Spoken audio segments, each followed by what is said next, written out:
The greatest motion picture of all time. Welcome to I Hope You Suffer. I mean, they're not wrong. The other one It's is An Epic Quest, a magical guitar pick, a chance to put the D in Destiny. I'm a child.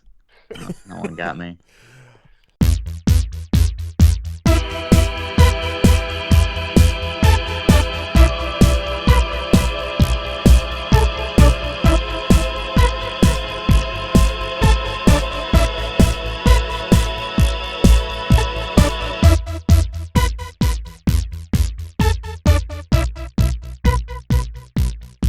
Oh yeah. I'm seeing if Letterboxd had a different one. So a lot of time Letterboxd will have one that's like not on IMDb, but it's just the D. Some in shit no Destiny one's one. ever seen before. Yeah, it's Letterboxd like is just making it up. it's just like the fucking tagline from like a rare Israeli poster for when the Yeah. movie came out or some shit. This is episode 240 of I Hope You Suffer. My name is Jables. I am Rage Cage. Katie is not here.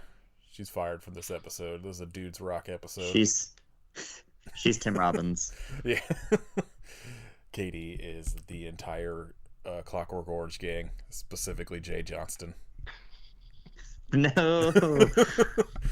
She's not here. She's storming the Capitol. Yeah, by herself. So we got frequent guest Shayne Mathis back. Hello. I want to be Lee. Well, Kit and I were talking before you joined the call about how apparently the Clockwork Orange gang in this is like John Ennis, David Koechner, Jay Johnston. Yeah, Vince Foster. Yeah.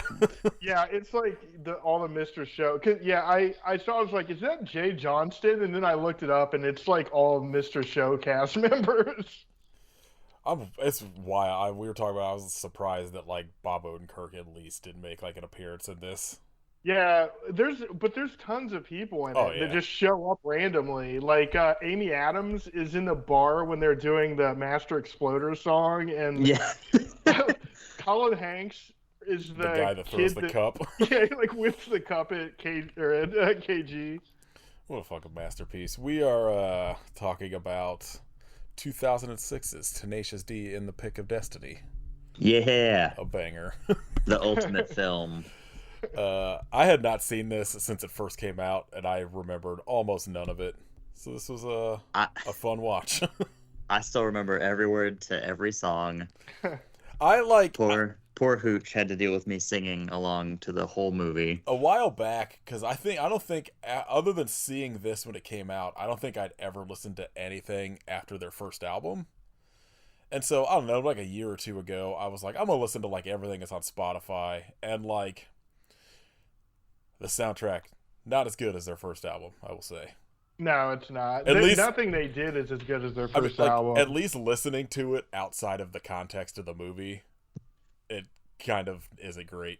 I like it in the movie, but listening to it as just the soundtrack, I was like, this doesn't work as well. That first album fucking rocks. Yeah, I still know like all the lyrics because I was listening to the first album and I was able to just like sing along to Wonder Boys still. I remember going to Myers one night at like 2 a.m. and like I'd obviously known who Jack Black was just based on Mr. Show, and walking by and just seeing like a CD at Myers but with like a fucking pentagram and a huge devil and like two naked dudes on the cover, and I was like, the fuck is this? And I was like, wait, that's Jack Black. I'm in. Yeah, and so I bought it having no idea. Like, I just assumed it was going to be like a comedy album or something. And then like listening to it, I was like, this kind of rules. I was like, I had like no idea this was a thing. Yeah, I knew about Tenacious D. I forget how. I think I saw an episode of their HBO series that used to air after Mr. Show, Oh, it's so good. and I downloaded rips of the audio that somebody pulled from the songs from the show on like SoulSeek or something in the early 2000s. So like I was aware of them and thought they were funny, but yeah, the album rules. Yeah, I remember like they released like a live concert DVD that had like a bonus DVD with like the whole show on it. And that show is Yeah, I had So that. good. It's on HBO Yeah. Max now, I think. I tried to get time to like watch it, but then I Yeah, it's on HBO Max. I mean, there's illegal versions that Oh have been yeah. uploaded to YouTube too. Yeah. The series is definitely worth it. There's only 4 or 5 episodes and they're 15 minutes Yeah, they're long or short. something, but they're really funny. Yeah. What two kings, just masters. So I think Kit specifically, almost anytime we've like been like, let's do like a movie that's not a horror movie. I feel like this movie came up from Kit's mouth a lot, so Oh yeah. we finally got to it. Katie I just would have any killed excuse herself. to finally watch it on here. I can't imagine how much Katie would have hated this. Doing this back to back with Freddy Got Fingered. Oh I my think god, Katie would have pushed her over quit. the edge. That's a good double feature of movies that came out in the era where studios would still give weirdos like $20 million to make some insane piece of shit that bombs in the box office. It's fucked up because we talked about it the Freddy Got Fingered episode where the studio like was just like, well, Road Trip did really well and people on MTV like you, so here's like $14 million, no studio interference, do whatever you want. And I'm like, I can't imagine watching Tom Green's show and being like, here's $14 million, make a movie. Yeah. Well, I mean, that's like this. They gave the guy that made Syphil and Ollie $20 million to do a movie about like a niche comedy metal duo. At least this one has a plot. Like That's true. Freddy Got Fingered is awesome because it's like there's a very thin plot that's just tied together with Tom Green gags. Yeah, it's complete. It's that anti-humor thing, but It's incredible. Tenacious D. Yeah, Tenacious D. Actually, it's got a narrative structure. Kid, do you remember when you first saw this? Like, I assume probably around the time it came out. Yeah, it was not long after it came out. I had just started working at Best Buy, and I bought the CD when it showed up in store. I was like, "Oh, this movie looks funny. I'll go ahead and buy the record." And I listened to it, not realizing that like all of the songs tie into the movie and that the movie's like a musical. So I was extremely confused. They're singing about like I'm doing mushrooms with Sasquatch, or there's the Car Chase City song where he's like, "Oh, sneaking on the roof," and then just immediately like mid sentence he's like, "Oh shit." Like listening to that devoid of context is like, what is going on here? But I watched it not too long after that, and it was the funniest shit I'd ever seen.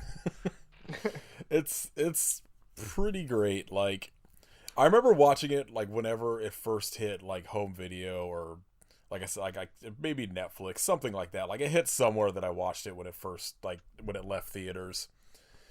And I remember being like, well, it was funny, but like I figured it could have been better. But then watching it this time, I was like, this rocks. What was wrong with me? Yeah, that's kind of how I was too. I didn't see it in the theater for whatever reason, but my friend Jeff got it when it came out on DVD. We got high and watched it. And there were some parts like the Sasquatch hallucination part is hilarious. There's some other funny parts, but I definitely didn't like it as much as when I went back and rewatched it. Because I hadn't seen it since it came out on DVD 15 years ago or whatever, and then I watched it last week and then again today, and I was like, oh yeah, this is funnier than I remember it.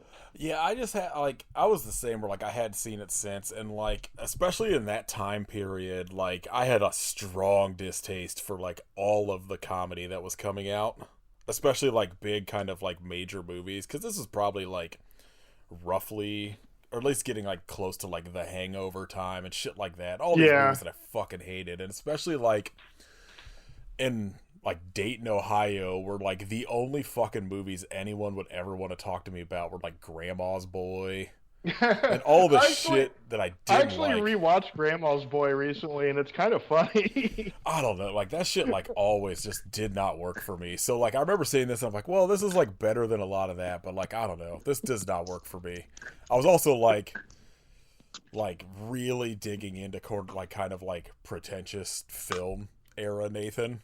where I was like getting like way into like Wes Anderson and like shit like that, where I was like, this is not funny, this is garbage, blah blah blah, I hate this. So Yeah, that's like the opposite for me. This is the late '90s and early 2000s were like big time, pretentious, obnoxious film. My like horrible, obnoxious film nerd era, and then in the mid 2000s is when I really started to get into like I fucking love Anchorman.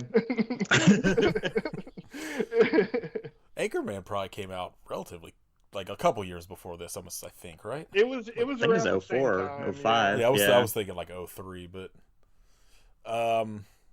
yeah, this is a banger. I fucking obsessed with the Sasquatch scene. Yeah, that's John C. Riley. I didn't know Yeah. that. Oh, I never shit, knew that was until it? Crushing it. last week. Yes. I don't know why, but Jack Black's like high pitched bullshit in that scene is Yeah. so funny to me. No, the funny, yeah. Well, the part where it cuts between him hallucinating and what he's actually doing in real life. When they're in the tubing down the river, and it cuts to him just like getting slammed down these whitewater rapids into rocks and stuff. While he's like, hee hee hee. That's the funniest thing. I also like, I think Kyle Gass is like wildly underappreciated.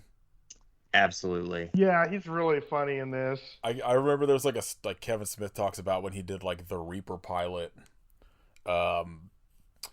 Great Like- show. like- R.I.P. Yeah, that show was really good. Like Kyle Gass came in to like audition to be like, I forget what role, like a guardian angel or like one of the devils or something like that, and was just like, we have to hire this guy. Like he's extremely funny. He's got like name recognition from like Tenacious D, and the studio was like, I don't know, maybe he'll get Jack Black to come do it instead. And I was just like, why would you turn down Kyle Gass? He's extremely funny. How dare you? Yeah, he's like a really good straight guy, like straight man. Like when the beginning of the movie when they move in together, or like Jack Black first sees his apartment, and he has the offhand comment. He's like, "Oh yeah, I co-wrote Holy Diver." It's just like so stupid.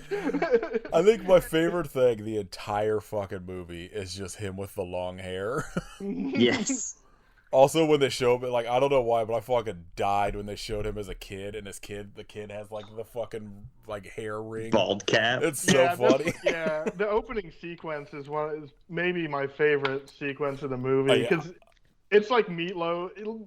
Because there's like the 3 sections of the song, and there's like Meatloaf, and then the real Dio comes out. I could have watched like this whole movie could have just been an hour and a half of him training like Jack Black to become ready to go on stage, and I would have been totally fine with it. Yeah, 100%. yeah, that would have been awesome. It's funny. There's a new documentary about Dio that came out on Showtime recently, and they have Jack Black on talking about that scene. And they were like, "Oh yeah, we thought it was awesome that we actually got Dio to come and be in our like piece of shit movie." And he was saying that he thought that he was just going to show up and phone it in, but they said that he showed up with his own condenser mic and all this equipment, and did like take after take of just perfect, just going all in on every take. Like Fuck yes. nothing was phoned in at all. How close to this was this when Dio died? I can't remember like when Dio passed away. He died in 2010, so this was Yeah. About 4 Like years. 4 years before. before. yeah. That's wild. Yeah, all the stuff like when they're just in Kyle's apartment is like the funniest stuff to me. Like the fucking like the oh shit, what do they call it when he's like he has to like pretend to be on stage. I can't remember what like the Oh yeah.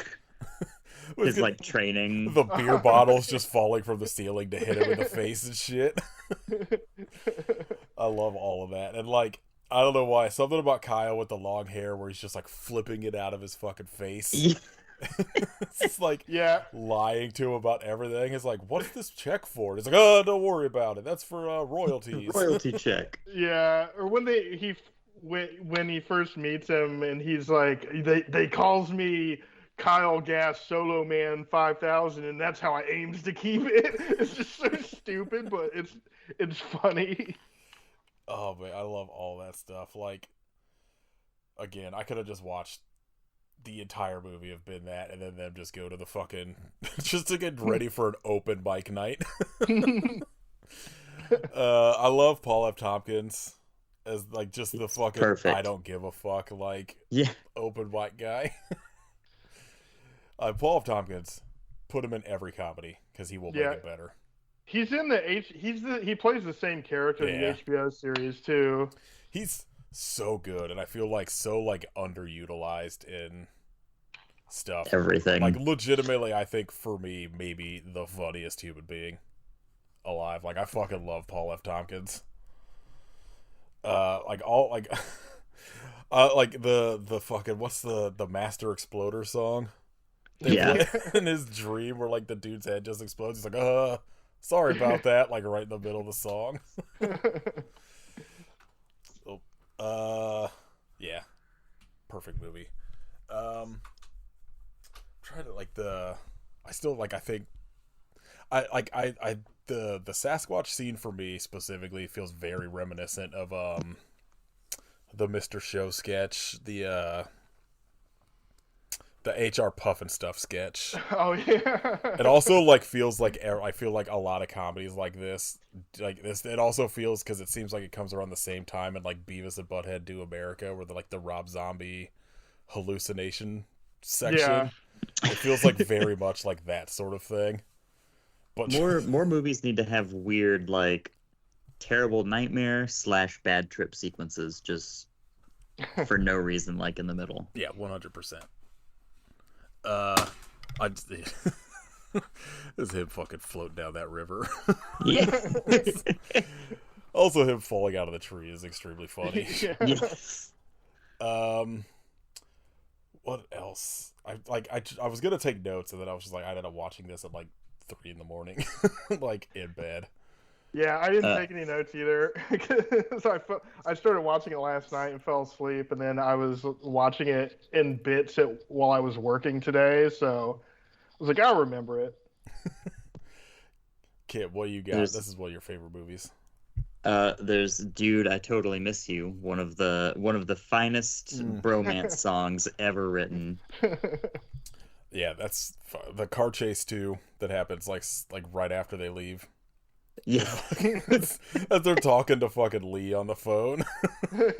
We have to talk about the best final battle / climactic showdown ever put to film between Tenacious D and satanic Dave Grohl.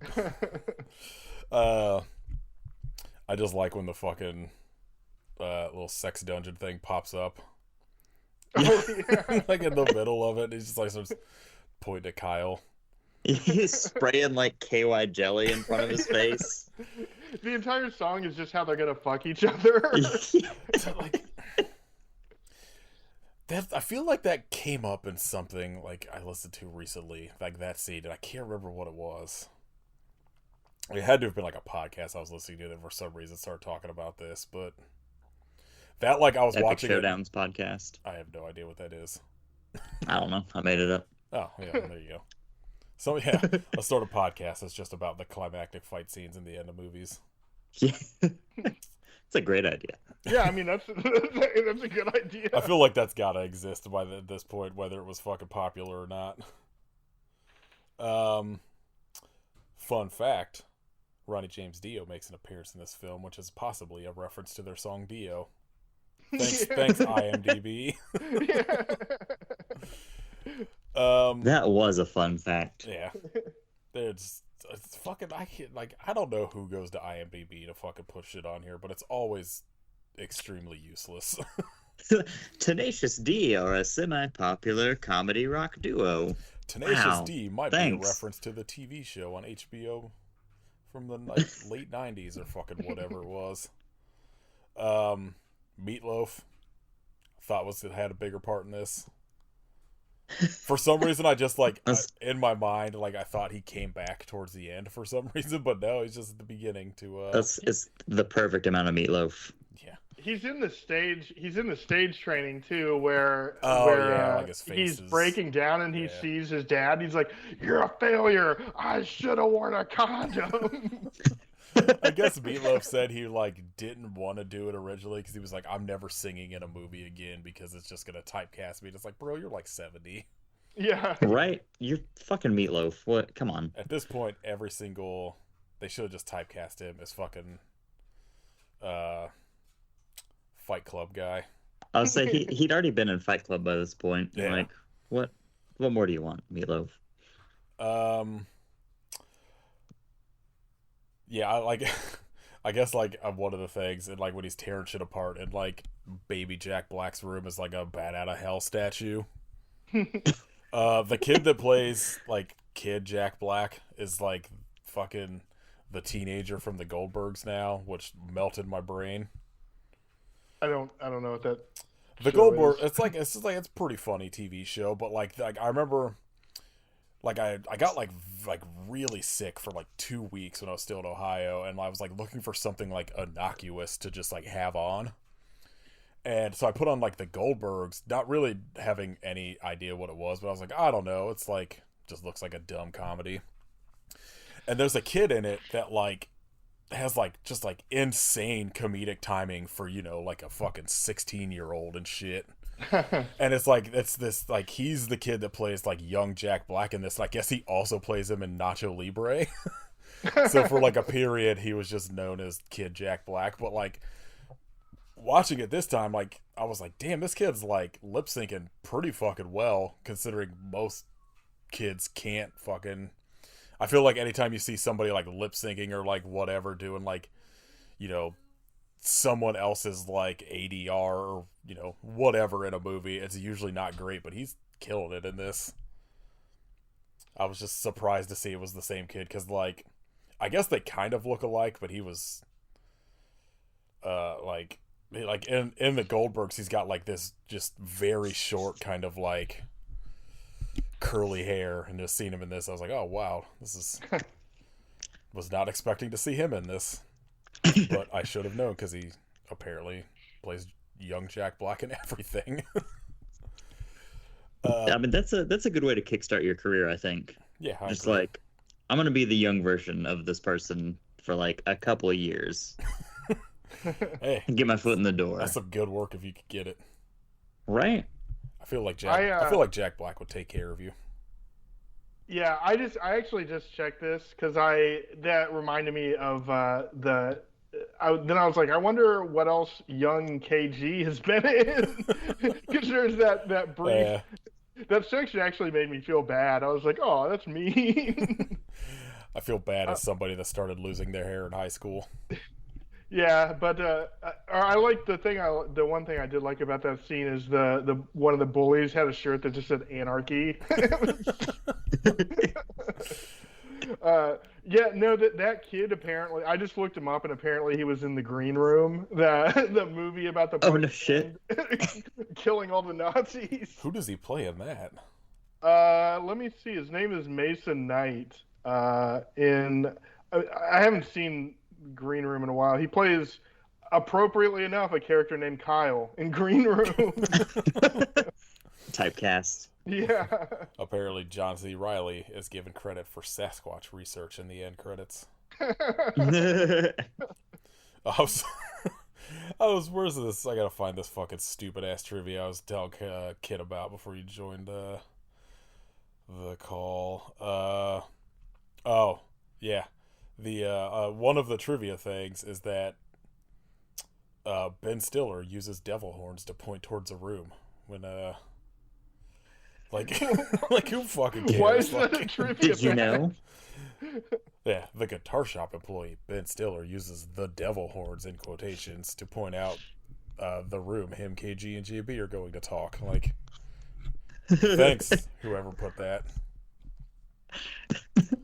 I'm glad you paid attention to the movie. What? Like, come on. Several of the songs in the movie employ a technique known as N-word singing. This non-stop rocking technique was actually invented by Jack Black. God damn it.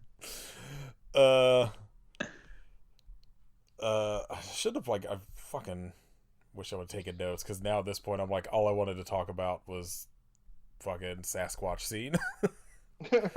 I like the scene when they actually like break into the Rock and Roll History Museum, which I can't believe they couldn't get the rights to just go to like Cleveland.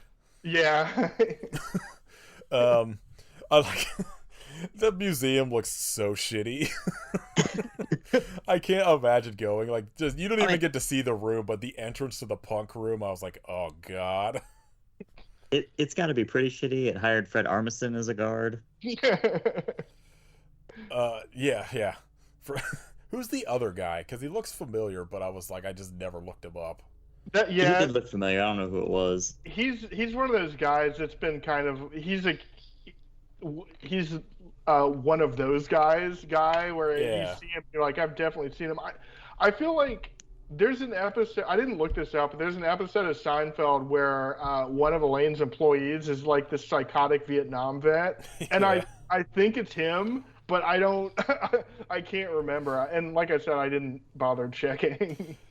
I gotta figure it out, because I meant to look it up when I watched it, and then I immediately started watching something else and just never went to IMDb. Yeah, I know. Let's see. Oh no, David Koechner was Amy. Oh, that's right. He wasn't one of the. He's not one of the Clockwork Orange gang. There's like apparently a scene that was cut out because he plays Army Navy surplus store owner that. That's weird. Yeah. I do not see. God, I want to be in this movie as fucking exploding head guy so bad. Yeah, that was so good. Oh yeah, I know we got to talk about in a minute, but yeah, I don't see. I just found this guy. His name is Ned Bellamy. He was the crazy Vietnam vet from Seinfeld.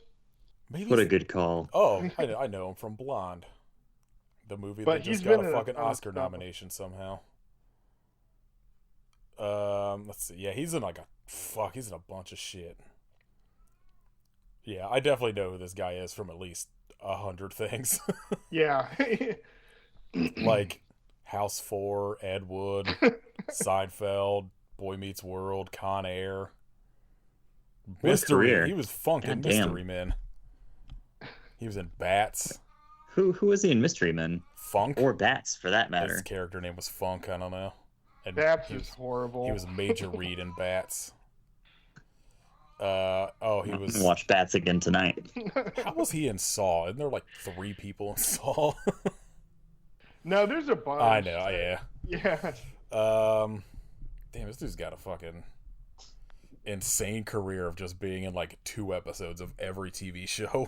Oh man, he was in Greatest American Hero. That was one of my favorite shows growing up. He was Waylon Forge in Twilight.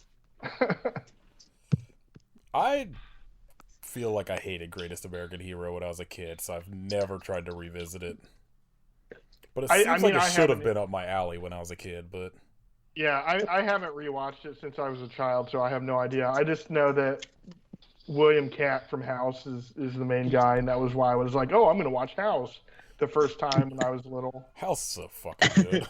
Yeah, the first one's good. The second one I liked a lot when I was little, and then I rewatched it when I was older, and I was like, this kind of sucks. Oh, it's so good. I mean, it's not a horror movie by any stretch. It's basically like a comedy, but I love all 4 of them. They're all... Although 3 should not be a House movie. 3 is just like a weird serial killer movie with Lance Henriksen. Yeah. Neil Hamburger. Yeah. Just so mad he doesn't get at least one joke in. He was just kind of there. I was telling Kit about how like one of his stand-up CDs is like recorded from when he like Tenacious D, like in their like first real big, like they're like a big thing now tour, had him as their opener. And the crowd fucking hates him. Oh, it's yeah. So funny. Yeah, because at that Cowards. point... Yeah, at that point, most of their audience would have been probably like Dane Cook fans and that kind of thing. I mean, that's everybody who got into them after they got big that I knew was like that. They just like really bad stand-up comedy for some reason. Yeah, that would have been hilarious. I forget what the name of the CD is, but it's very funny because it's just like... he's so antagonistic to the crowd to the point where like he'll come out and he tells like a couple jokes and he's like, all right, here's what you came here for, Tenacious, never mind, more jokes. And like we'll just go on for like 20 more minutes. And like at one point actively starts like yelling at the audience. It's so funny. Listen, Neil Hamburger, just king. He pops up as like, his Greg Turkington, his normal name, in like cursed films for the Wizard of Oz episode. And it's so weird because he's like apparently a fucking Wizard of Oz conspiracy dude, I think.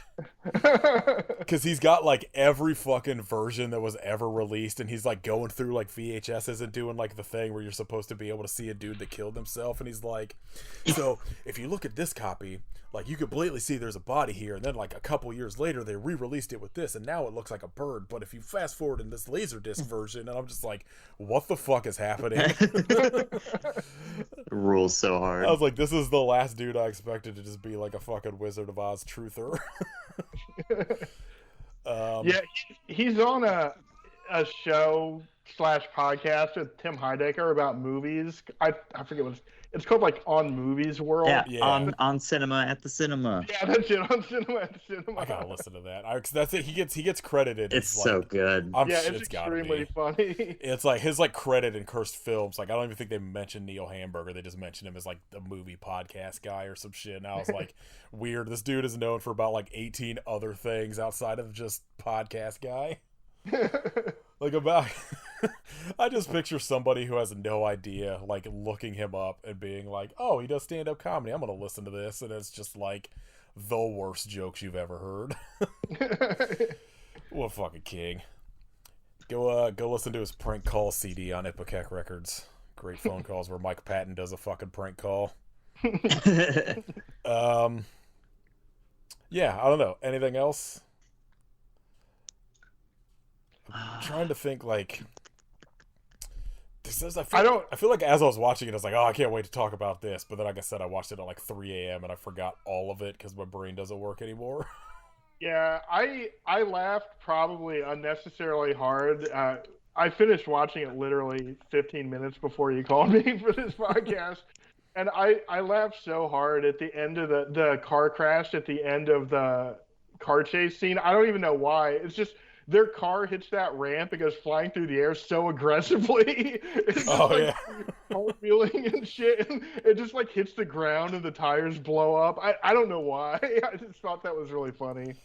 That's how I felt about Tim Robbins in the parking lot. Oh right, Tim Robbins. He's like killing it. He's like, come over here, I'm gonna stab you. Yeah. Kyle, after just like 10 seconds of silence, Kyle's like, no. Like, let's just walk away from this guy. Yeah. I was telling Kip before we started recording how like I fucking completely forgot Tim Robbins was in it. So when he showed up, I was like, holy shit. Yeah, I did too. I forgot. His character's so good. Like when he first sits down at the booth. Yeah. And he's like trying to get comfortable, and it takes him like 5 minutes. Yeah. And then, like, when he shows up at the Rock and Roll History Museum, and he's just like, come here, I'm going to stab you. I'm going to cut your eyes out and your balls out. I'm going to put your eyes in your ball sack and your balls in your eye holes. It's just, like, slowly walking towards him, and they're just like, all right, let's just walk away from this guy. They've been gone for, like, 5 minutes. Yeah. Or when the cops are going to arrest him, and he's like, you have to catch me first, and he's like hobbling away, and the cops just walk up to him and grab him. He gets like 2 feet away before they even get to him. That's the casting I want to fucking hear about. This is another one of those movies that like I gotta fucking find a DVD of so I can listen to like a commentary track or something, because Tim Robbins was like an early, like a mid-90s proponent of Tenacious D. Yeah. He was like one of their first famous fans. I forget why there's a whole story about how the real life story about how Tenacious D got together is actually kind of funny, because Jack Black joined the LA improv group that Kyle Gass is in, and apparently Kyle Gass hated him initially because he was like, Kyle Gass is like, I'm the musical guy. Like, you can't come in and start playing guitar and stuff. But anyway, I guess they performed in some adaptation of a play that Tim Robbins wrote, and that's how they kind of met. But yeah, Yeah, Tim Robbins and Dave Grohl were kind of early supporters of him. yeah. It says they went to Edinburgh for to be in Tim Robbins and Andy Simons play Carnage. Yeah, it was something like that. Yeah, because I know like Dave Grohl played all of the drums on their first album, and like Yeah. was obviously like the devil in like the tribute music video, I think. Yeah, Yeah. that he was in that. I also forgot how fucking produced the Wonder Boy music video is for like no reason. Like it's just them in like a fucking snowy wasteland and shit. I was like, Yeah, it's funny too because you don't actually see anything. It's just it's like Jack Black. Yeah, it's them walking around on the mountain, and then when they get in the fight at the end with the dragon, it doesn't show it. it's so good.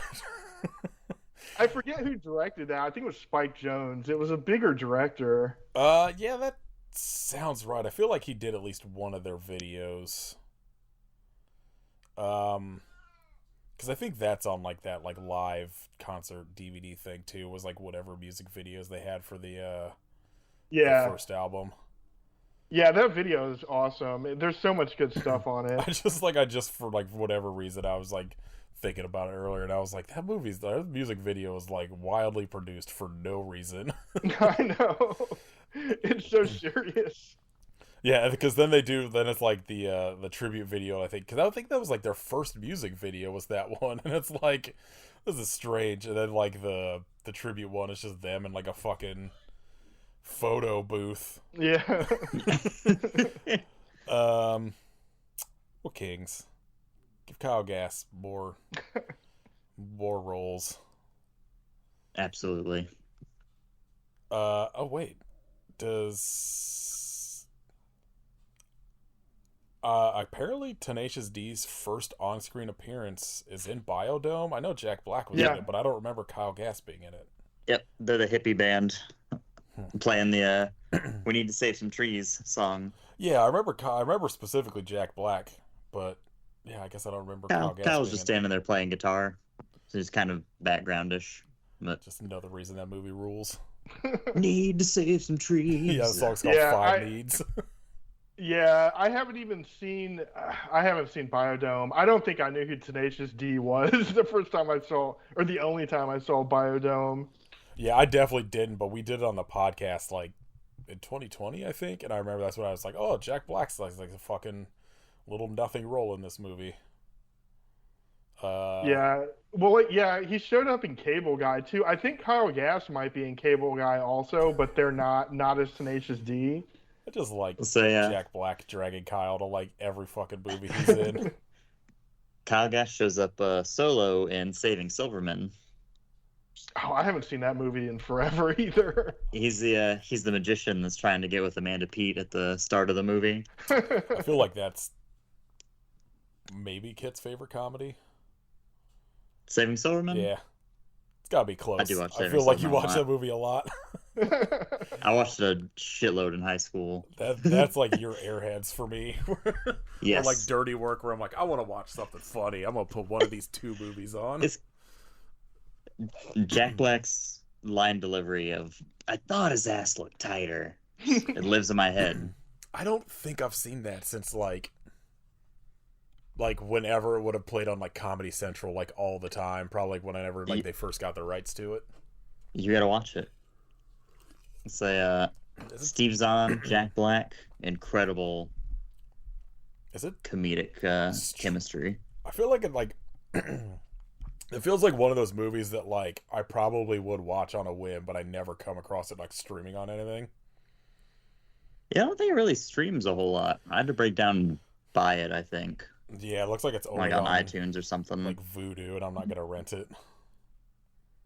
I'm sure I'll probably. Sick world. It seems like something I would like stumble across as like for $1 at like Goodwill. Yeah, I was This gonna is- say, I'm sure that you could get it for 50 cents on eBay or something. It's It's another film that deserves a Criterion release. Somebody really should set up like a Vinegar Syndrome style like company, but it's just these like For forgotten dog fucking shit like 2000s 90s comedy 2000s films. comedies. Yeah, the only problem with that is they're all major label or Yeah. major studios, so they'll just be like, "Fuck you!" With like, Yeah. I want to bring Saving Silverman to a wider audience. I don't know. I think there's a lot of shit now in like the age where everything is just like tentpole fucking intellectual property cinema that like, cause something somehow like Vinegar Syndrome in the last like year or so has been releasing a shit ton of MGM movies.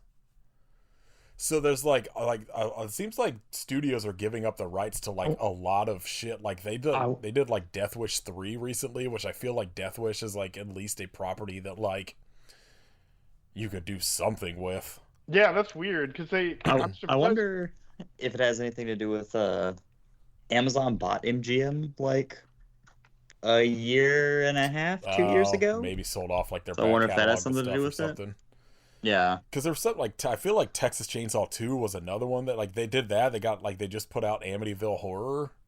Like they got a bunch of these like big titles that I was like, this is Roadhouse. Yeah, Roadhouse. Like, not necessarily a bigger known one, but that like Cloak and Dagger movie they had like they put out like they all have like the MGM logos on the side still. So, I think Kid and I are onto something. Let's the three of us. We're gonna start a boutique Let's do it. boutique 4K label to put out. You know, You heard it here first, everyone. Screwed, fucking Saving Silverman. just a bunch of crap that you watched because you were bored one afternoon. Just all the shit I fucking watched on repeat on Comedy Central when I was a teenager. We'll set a very specific like just 94 to, or like, we'll say 92 to 2002. What a decade. Yeah, just that era. Yeah, I don't know. Anything else on Pick of Destiny besides it rocking? Well, that's just the best. Everyone should watch it. Yeah, they should check it out. I'm surprised that like this isn't streaming anywhere for free. Yeah, that kind of bummed me out because I wound up just renting it on YouTube. Yeah, that's it was only $2 or $3, but still. Yeah, I figured when we talked about it, I was like, oh, all the other Tenacious D shit seems to be on like HBO Max. It's probably on there. And then when we like decided on it, I was like, for a while. Well, HBO Max for some reason is just getting rid of everything on their streaming site lately. So. Yeah, HBO Max used to be awesome, but it's getting shittier by the month. It's like it's good for like you know, periodically I'm just like I'm gonna throw on like this old HBO thing, but there's like like they're the only company that owns like any of like the DC like cartoon shit, and they're just like, oh, we're gonna throw the entire Justice League cartoon off, and I'm just like, what are you doing? Like, yeah, it's really weird. It's not. Yeah, I don't.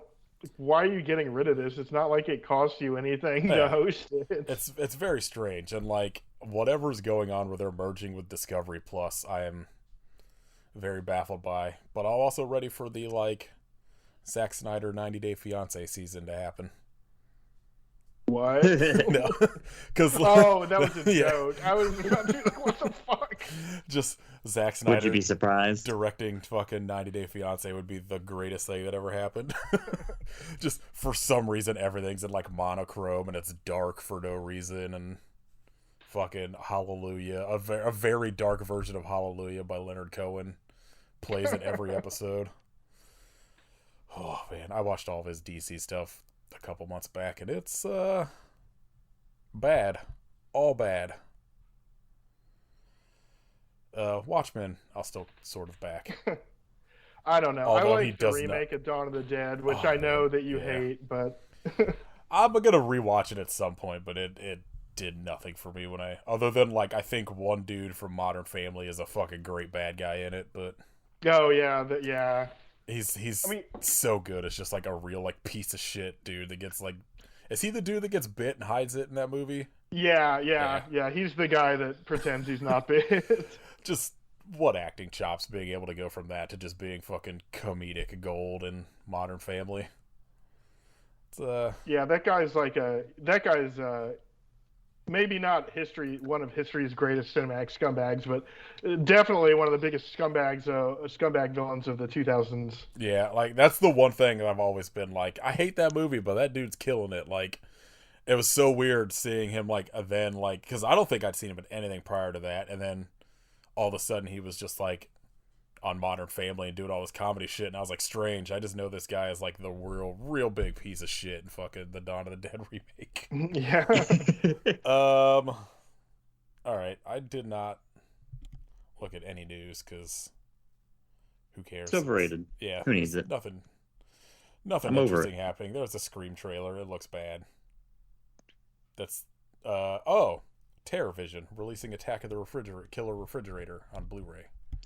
That you should. There's our big news. I've been fucking like I've had that movie in my watch list for pretty much since I joined Letterboxd, and I've never been able to find it, so I'm very stoked it's finally like getting a proper release so I can watch it. Megan, unsurprisingly, already getting a fucking sequel. Yeah, didn't they? I think they released that immediately. Yeah, pretty much like after the first week it was in theaters, which I guarantee that was already that whole movie's a goddamn meme, so they knew it was gonna fucking. Yeah. I mean, it did super well for smaller quote unquote horror movie. It made like what 30 million, 35 opening weekend. I don't know. I unsurprisingly did not enjoy it.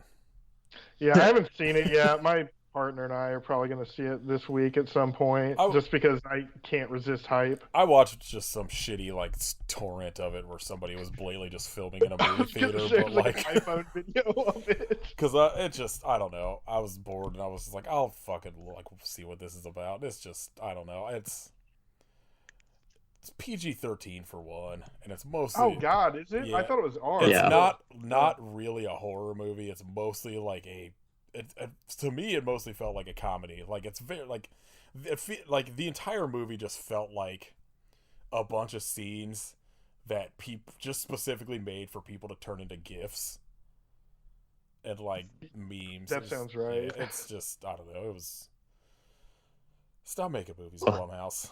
Well, in better news, Vestron Video released the Dentist Collection on Blu-ray today. Oh man! Hell yeah! I've never seen 2. I saw it a long time ago. I don't. It's on the same level as 1, from what I remember. I don't know. It's like $11. I'm fucking buying it. Yeah. At some point, we'll have to get Chris Redar back on here. We'll do Dentist 2 now that it's like actually available, sort of widely. 2. I remember the poster for 2 vividly because they had me fucked up from the Blockbuster days. It's like a woman with like pale white, and she's got her mouth open, and it's like chunks of metal jammed into her gums. Yeah, that's right. Fucked up. Marvel Comics doing a set of Alien comics set on a frozen moon. I'm in. Xenomorphs on a frozen moon. All right. Somebody start announcing good horror movies, please, because The Dentist 3. Yeah. Let's get fucking good old Christian boy Corbin Burnson back in the saddle. Yeah. Get him out of these fucking like Kirk Cameron movies. We gotta do Kirk Cameron's Saving Christmas. Do we? I like. Do we gotta do that? Yeah, you know Nathan. You know my proclivity for that kind of shit, and I haven't. I am never watching that. All right, Kid, you watch anything good this week? I think I watched a couple of things good this week. Actually, I'm on an upswing from last week where it was all dog shit. Let's see. I watched The Menu, which is. Oh, that's good. Yeah, I feel like it walks that line between being like too dumb and like just dumb enough to be really fun. I feel like it walks that line really well, and I really enjoyed it. Yeah, that's one I keep meaning to get around to. I just haven't yet. Which means It's it'll leave HBO it's Max very like silly. the day before I'm gonna go watch it. And I watched a killer lawnmower movie. One of two killer lawnmower movies that I'm aware of. Blades. Hell yeah. And then I watched Election by Johnny Toe. Pretty good. It's billed as the like Hong Kong Godfather, and like kinda. But either way, it's good. I listened to a podcast recently that talked about that I was like, oh, that sounds sick, but Yeah, Criterion just put it and Election 2 on there. And the other morning I was like, yeah, fuck it, why not? How does it play with the Reese Witherspoon election movie? I almost accidentally rated that on Letterboxd instead. It's a good movie. The mob shit in this movie, the Yakuza movie or shit in this movie, Yeah. Very strange. Shayne, you watch anything good lately? Yeah, I saw over the. I actually saw a trio of really good, cinema movie magic over the last week. I saw, I watched Everything Everywhere All at Once last night, which is, I mean, everybody has talked that movie up, but it definitely lived up to it. It's awesome. It's like everything. It's like the pinnacle of movie making. Going back to being like a nerdy film student in college. I don't know. It's just really well done. The editing is amazing. The sound design is great. The acting is phenomenal. It's just a super good movie. And Michelle Yeoh is always awesome. Then I saw. I'm in Florida right now, and on the flight down, I watched The Unbearable Weight of Massive Talent with Nicolas Cage. Oh, fuck yeah. Yeah, it's excellent. It really boils down to a movie about guys rocking, like guys being dudes, but it's sort of along the same lines of Everything Everywhere all at Once, where it's an absurd premise, but it's got pathos, like it has heart to it. And I don't know. I've been on kind of a Pedro Pascal kick recently. He's so good. Yeah. Him and Nick Cage have such a good chemistry. Yeah, it's so funny. I don't know. So definitely watch The Unbearable Weight of Massive Talent. And then I bought that on like Blu-ray like as soon as it came out, and I still have yet to sit down and watch it. You gotta watch it. It's delightful. Yeah, I'm like every time like I'm home that I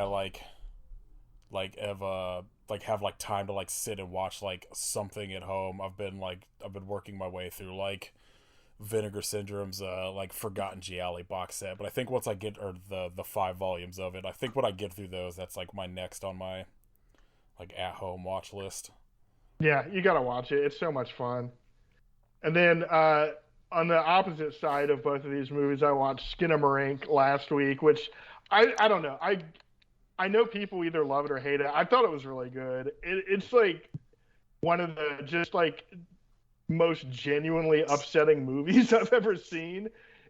I don't know. I mean, it's an experimental film. I don't know that it's basically, I'm sure everybody listening to this knows what it's about, but it's basically just about two kids who wake up in the middle of the night to find out that their father is gone and like shit in their house is disappearing, like the doors disappear. But I don't know. There's not a real plot to it. It's just like a bunch of really creepy imagery and stuff. And I don't know. I understand why people hate it, but I also understand why people love it. It is like really, it's frightening on kind of like a visceral level where you have a really bad nightmare that you wake up from. But I don't know. I would definitely recommend seeing it in the theater if at all possible.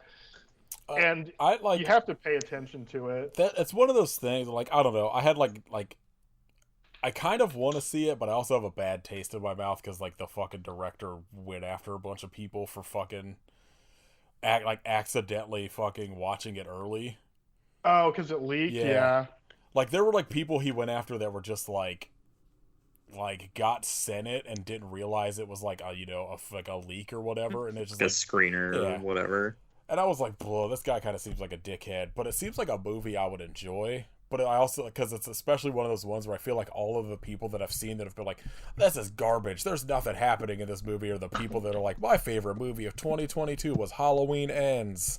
and shit like that, or like people whose like entire fucking reason for watching horror movies is just like major franchise Friday the 13th type shit. So like, I don't know. I feel like I'll enjoy it, but I'll probably get around to it at some point. Yeah, I wanna watch it, but I've seen it compared to We're All Going to the World's Fair multiple times, which it's is not anything. There's like no. I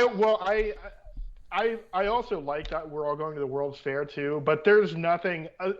There's like nothing aside from that they're low budget movies that deal with little like kids.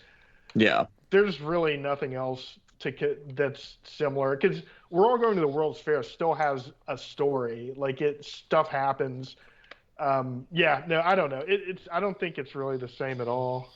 I also get like immediately angry at every fucking movie that gets like, this is the scariest movie you're ever gonna see. I mean that's yeah. I mean that's a lot of the reason that I was skeptical going into it. But it is legitimately. It's I don't know. I don't want to throw around like dumb Twitter words like triggered or whatever. But it legitimately watching it reminded me of times when I was a kid, like a little really young, that I was like terrified of stuff. Like I kept going. One time, the church that I grew up going to was is a really big church with multiple wings. And when I was probably 3 or 4 years old, I somehow got separated from my like Bible school or something and got lost in the church when during service when everybody was in the Like the main sermon room or area. whatever. Yeah. And I couldn't find my way there. And it's just I don't know. Yeah. It's just like shit like that is what I was thinking of watching it. But yeah, I was really I thought it was like really the movie itself is not frightening. Well, I don't know. It's hard to describe. Like it's hard to describe how it works because it's just a series of images and sounds and stuff. There's a few jump scares that they're like one of them I was legitimately like, God damn it, I'm fucking leaving. There's like I'm really like it's one of those movies that I'm like, I'm glad something like this is finally like getting the sort of like recognition, because I feel like Yeah. a decade ago a movie for based on what it sounds like, nobody would have paid attention to it. It would have got lost and went straight to like Tubi or fucking whatever. Oh yeah, no, And it's crazy it got released in theaters. yeah, and so like I'm really glad that there's this like sort of weird, really low budget kind of thing getting the recognition, but like I don't know. There's something about any time, like every movie that comes out now is always just like, this is the scariest fucking thing you're ever gonna see. You're never gonna like, it's gonna be so, it's like the most upsetting movie of blah blah blah, like whatever, like since The Exorcist, and I'm like, all right, I'm gonna watch this, and I already know I'm gonna be like wildly disappointed. So maybe this will be the one that doesn't disappoint me, but I'll find out eventually. Yeah, but it is one like you have to go into an understanding that it is an experimental film. Yeah. So and like you have to I don't know. I saw it in a completely empty movie theater at night, knowing that I was going to have to go back to a house that was completely empty. I don't know. So... That's the thing that like I feel like a lot of the people that I've seen that have been like, this legitimately freaked me out, have had like the same experience, where I feel like it's like less the movie and more the circumstances around how you watched it. Where like it is. Yeah, a lot of people were like, I watched this at home and now I'm just in a home by myself full of toys that like I've collected and shit, and now I'm like freaked out and I can't go upstairs to my bedroom. And yeah, because so much of the movie relies on not being able to really tell what's going on. So you'll get a shot of a dark bedroom, and it's like, is that a person in the corner? And it just like hovers, or like you'll get a static shot that's 30 seconds long of just a dark dark hallway, and you're like, fuck, what's gonna happen? It's all. It's all in your head. It's that kind of it's that don't show shit, like let the audience's imagination do it. But I can't imagine. I feel like it would be a completely different experience if you saw it in a theater full of people, or especially at home on a television while you're fucking around on your phone or something. It is like really a movie where you have to turn all the lights out and watch it and just really focus on what's happening. Yeah, that's the thing that's been like really weird that I've seen from like people, like reactions from people that loved it but saw it in like a full theater. It seems like a lot of the thing they liked about it, at least from what I've, seen in like their fucking tweets and shit, is like, oh, I counted 13 people that walked out, and like the people next to me started crying because they were scared. I'm like, this feels like you weren't necessarily watching the movie. You want to Yeah, watch like I people know. react to the movie. But yeah, I don't know. Anything else? No, just those three movies. Yeah. I for some reason decided I'm going to try to watch all 121 movies on Letterboxd that Henry Rollins is in. So I've been mostly doing that this week, which I haven't necessarily got to like acting movies. I mostly just binged through like a bunch of like I watched all of his spoken word stuff, like his like home video spoken word things, and a bunch of like the Black Flag like live videos, and some like punk documentaries he was in. Most of the punk documentaries are not good. That's Uh, not surprising. his spoken word stuff's all good, and the Black Flag ones are all pretty good too. I watched a documentary he's in for about like 3 seconds on the Wacken, the festival, Oh, or I Waken think or I've seen whatever. that. It's on like Showtime or something. I just watched something about I walking. watched it. I think it was on Tubi when I watched it. It's like it's whatever. It's like a shit ton of Yeah, bands I don't give a fuck about. But yeah. um, let me see if there's anything. I think the only one that was actually streaming anywhere for free was of his spoken word things. It's called "Keep Talking, Pal." That is on like Tubi and Prime and Peacock and shit. And it's pretty funny. It's like from 2018, and he tells this extremely fucking funny story about hanging out with RuPaul. That's pretty good. And then I fell down a rabbit hole of I started watching Nick Cave and the Bad Seeds did a bunch of reissues of like their first whatever albums, like I think up through Dig Lazarus Dig maybe, that came with these like this 14-part documentary that's about like it's like just talking heads, like it's just the people that were there and some fans talking about those albums for like close to an hour for each album, and they're really fucking interesting. I've made it through the first three albums so far, but like listening to like Blixa describe, he'll be like, "Yeah, I didn't really play guitar on this album. Like I had like this song, I just kind of propped it up against an amp and just let it feedback, but I put a box in between it that I would move around so it would create different like distortion sounds and shit." And they're just like, "What a fucking weirdo! I want to listen to this dude talk about making weird guitar noise forever." um, I started watching Speed Demons, that we thought was a prequel to Vampire Riders from last week, only to discover that it's literally the exact same movie with a different title card.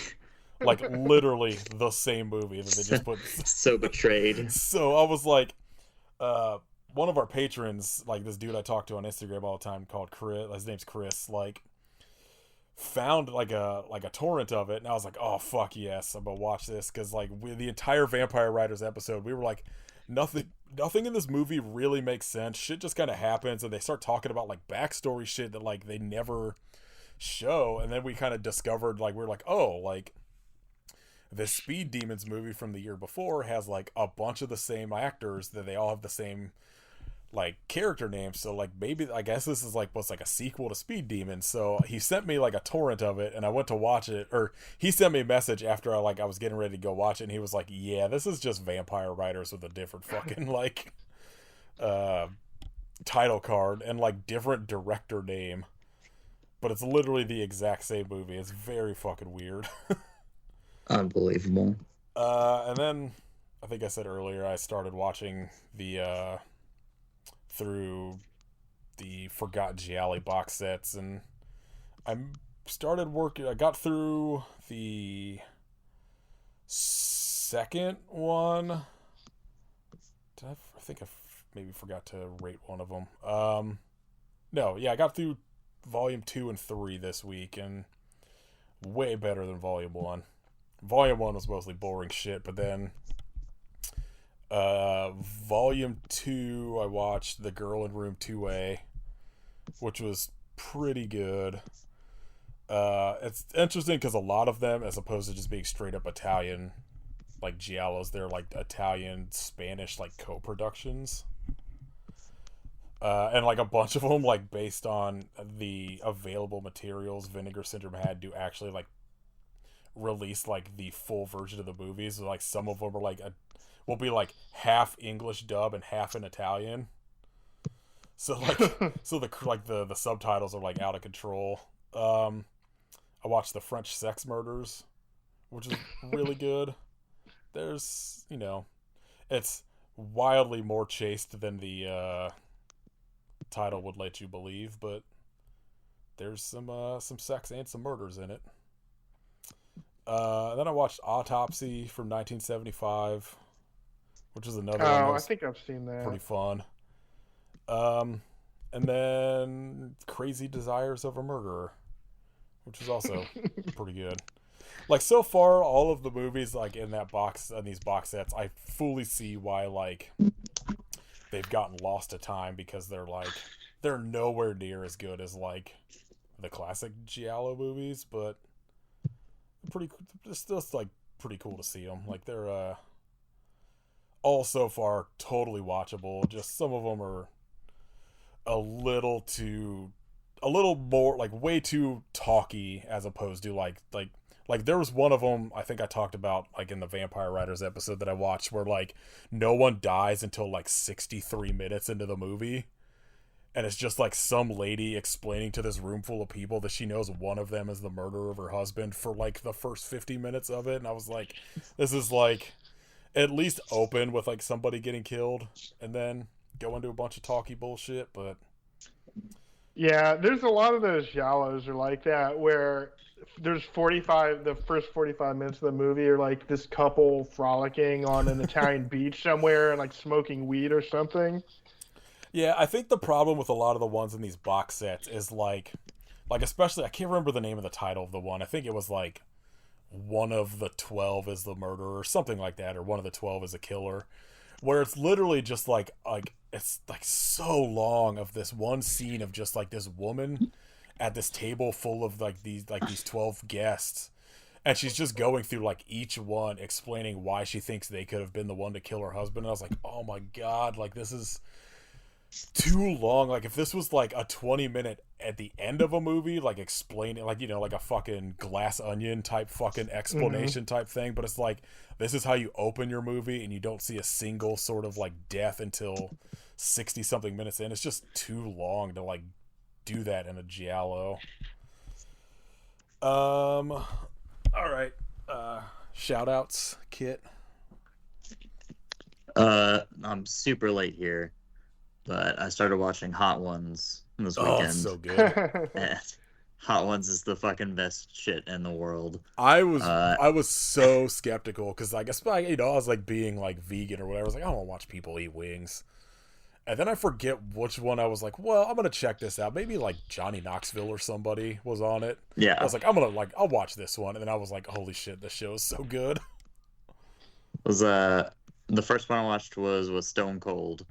I was like, this is fucking delightful. So I watched Tenacious D appropriately. Paul Rudd, the Paul Rudd one was fucking great.